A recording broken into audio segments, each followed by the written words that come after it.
सुप्रभात बच्चों, good morning. एक बार फिर से आपसे मुलाकात हो रही, बहुत अच्छा लग रहा है। बच्चों, आज मैंने कुछ लिख करके व्हाट्सएप पे भेजा था आप लोगों को, आप लोगों ने देखा। बहुत दुख लग रहा है, बहुत दुखद लग रहा है। हम सारे टीचर्स, सारे विषय के टीचर्स बहुत कोशिश करके इस मुश्किल घड़ी में, इतनी परेशानियों के बाद, प्रतिबंधों के बाद भी हम लोग वीडियो बनाकर वर्चुअल क्लास के माध्यम से, ऑनलाइन जूम ऐप से पढ़ा करके भी कोशिश कर रहे हैं कि आपका नुकसान ना हो। प्लीज उसके पीछे हम सबकी मेहनत को समझें, हम सबकी मुश्किल समझें।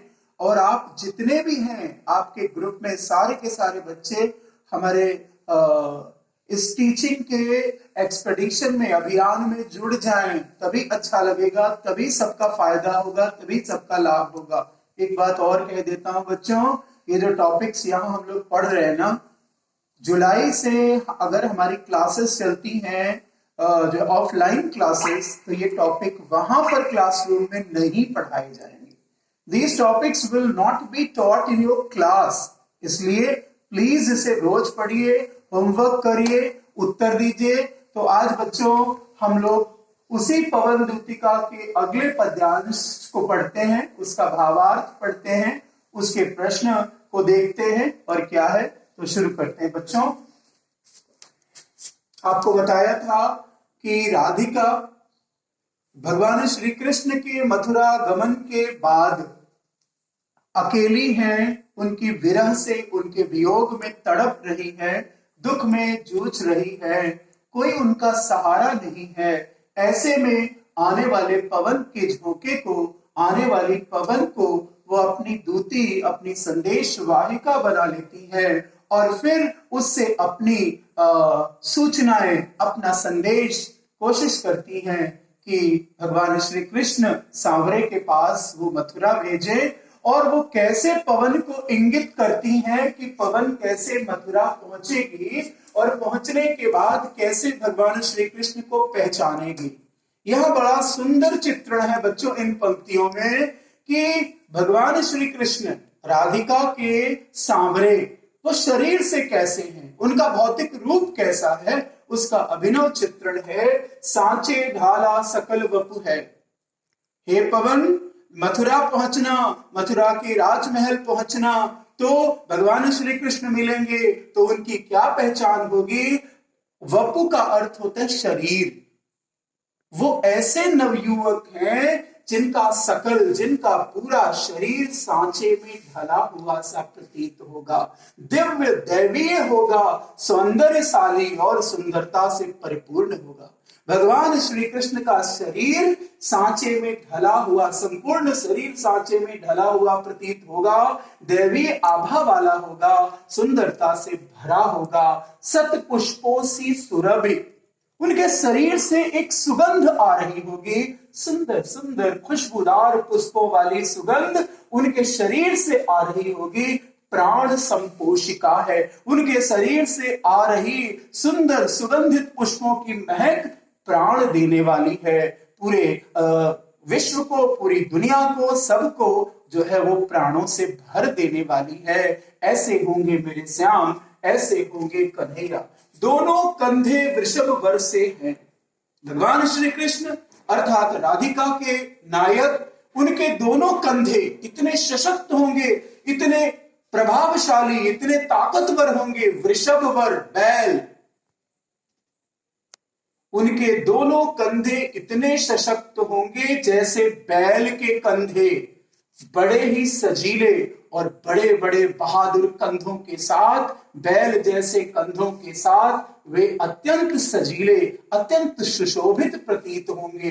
लंबी बाहें कलभ कर सी, उनकी बाहें लंबी होंगी। और बच्चों, कलभ का मतलब हाथी, हाथी की सूंड जैसी उनकी बाहें होंगी, लंबी लंबी बाहें, शक्ति की पेटिका होंगी। और बच्चों, हाथी की सूंड जैसी उनकी मोटी मोटी बाहें होंगी और वो बाहें शक्ति का पुंज होंगी, शक्ति का आगाध पुंज होंगी। राजाओं सा सिर पर लसा दिव्य आपीड़ होगा।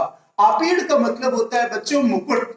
और इसके अतिरिक्त लंबी बाहें होंगी, हाथियों की सूंड जैसी होंगी, शक्ति का अक्षुण भंडार होंगी। और जिस प्रकार से राजे महाराजे के शीश पर, सर पर मुकुट सुशोभित होता है, उनके भी सिर पर राजाओं की भांति मुकुट, लसा माने सुशोभित होना, दिव्य दैवीय आपीड़ मुकुट होगा उनके सिर पर, राजाओं के जैसा मुकुट सुशोभित होगा। शोभा होगी उभय श्रुति में, श्रुति अर्थात कर्ण अर्थात कान, और उभय का मतलब दोनों, उनके दोनों कानों की शोभा कैसे बढ़ेगी बच्चों में? स्वर्ण के कुंडलों की, दोनों कानों में सोने के कुंडल होंगे, सोने की बालियां होंगी और उनके कानों की शोभा उससे बढ़ रही होगी। नाना रत्ना कलित भुज में, नाना का अर्थ होता है अनेक प्रकार के, रत्ना कलित भुज में, भुज माने बाहें, मंज कयोर होंगे, मंज केयूर होंगे, दोनों ही भुजाओं में बाजूबंद, जिसे बच्चों कहते हैं ब्रेसलेट, रत्नों से जड़ा हुआ बाजूबंद दोनों बाहों में उनके सुशोभित होगा। और मंजू अर्थात सुंदर, केयूर माने बाजूबंद, मोती माला लसित, मोतियों की माला से सुशोभित उनका कंबुसा कंठ होगा।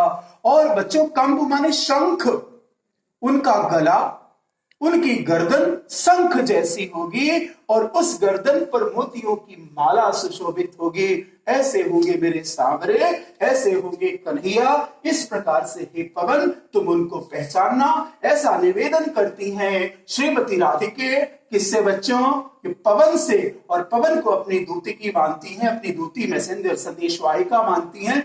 भाव पक्ष, श्री कृष्ण के शरीर की शोभा का चित्रण, भौतिक बच्चों, भौतिक शरीर कैसा, सांचे में डला हुआ कैसा, उससे सुगंध आ रही है सुगंधित पुष्पों की, उनके कंधे कैसे बैलों के जैसे सजीले, उनकी बाहें कैसी हाथियों की सूंड जैसे, उनके सर पर क्या, उनके सर पर दैवीय मुकुट होगा, उनके कानों की शोभा दो कुंडल बढ़ा रहे होंगे, बाजुओं में उनके बाजू बंद होगा और गर्दन शंख जैसी होगी जिस पर मोतियों की माला सुशोभित होगी।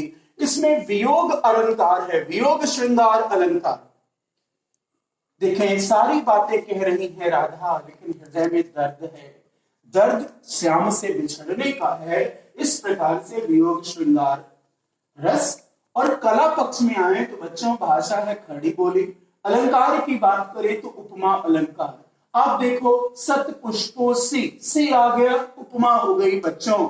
उसके बाद कलभ कर सी, उपमा हो गई बच्चों। इस प्रकार से कंबुसा कंठ, उपमा हो गई बच्चों। आप देख रहे हैं 3-3 4-4 उदाहरण उपमा के आपको। वृषभ वर्षे से माने समान, यहां पर भी उपमा, आपको 4 उपमा मिल गई। उसके अलावा बच्चों इसमें अनुप्रयास भी है, शब्दों की आवृत्ति भी है, और बच्चों उसके बाद इसका गुण जो है वो प्रसाद गुण है। आइए प्रश्नों की बात करते हैं अतिशीघ्र। पद्यांश का संदर्भ लिखें, आप पूर्व में जैसे लिखते आए हैं बस उसी का अनुकरण करें, अच्छे शब्दों का प्रयोग करें, मगर लेखनी और शब्दों पर नियंत्रण रहे। नायिका ने श्री कृष्ण की क्या क्या विशेषता बताई है, मैंने अभी आपको 2 बार दोहराया है कि कैसे उनका शरीर सांचे में ढला है, कैसे उनके शरीर से सुगंधित पुष्पों की खुशबू आ रही है, सारी चीजें। रेखांकित अंश का भावार्थ लिखें। अब बच्चों रेखांकित अंश देखें, यहाँ है राजाओं सा सिर पर लशा दिव्य आवीर, जो आपीड़ होगा, मैंने आपीड़ का मतलब मुकुट बताया है बच्चों। राजाओं की बात, उनके सर पर दैवीय मुकुट सुशोभित होगा, दोनों कानों में की शोभा उनके सोने के कुंडल बढ़ा रहे होंगे, ये अर्थ होगा। आप लिखेंगे बच्चों प्रस्तुत पद्यांश की अलंकार योजना लिखी हुई है, अलंकार उपमा और अनुप्रयास उदाहरण आप देंगे, भी मैंने बताया। नायिका ने किसे प्राण संपोषिका के समान बताया है?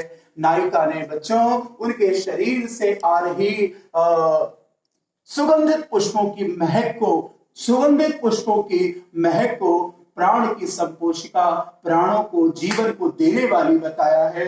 आशा ही नहीं पूर्ण विश्वास है आप सारे प्रश्नों को गृह कार्य के रूप में करेंगे और बात होगी आपसे, आप हमें दिखाएंगे। और बच्चों और अगर आप इस तरह करेंगे, सारे अध्यापक बंधुओं का, हमारे हौसला हम सबका बढ़ेगा, आपको हम और कोशिशों के बाद पढ़ाएंगे और परिणाम बहुत अच्छे होंगे। जहां रहे खुश रहे, शाद रहे, आबाद रहे। लेकिन बच्चों, फिर से मैं एक आपको अपील भी करता हूं, निवेदन भी करता हूं कि सभी बच्चों को जोड़े, बताएं इस क्लास की इंपॉर्टेंस, तभी फायदा होगा। ये टॉपिक जो आज ऑनलाइन में पढ़ा दिए जा रहे हैं, क्लासरूम टीचिंग में नहीं पढ़ाए जाएंगे। बच्चों जान लें। एक बार फिर से सबको शुभ प्रभात।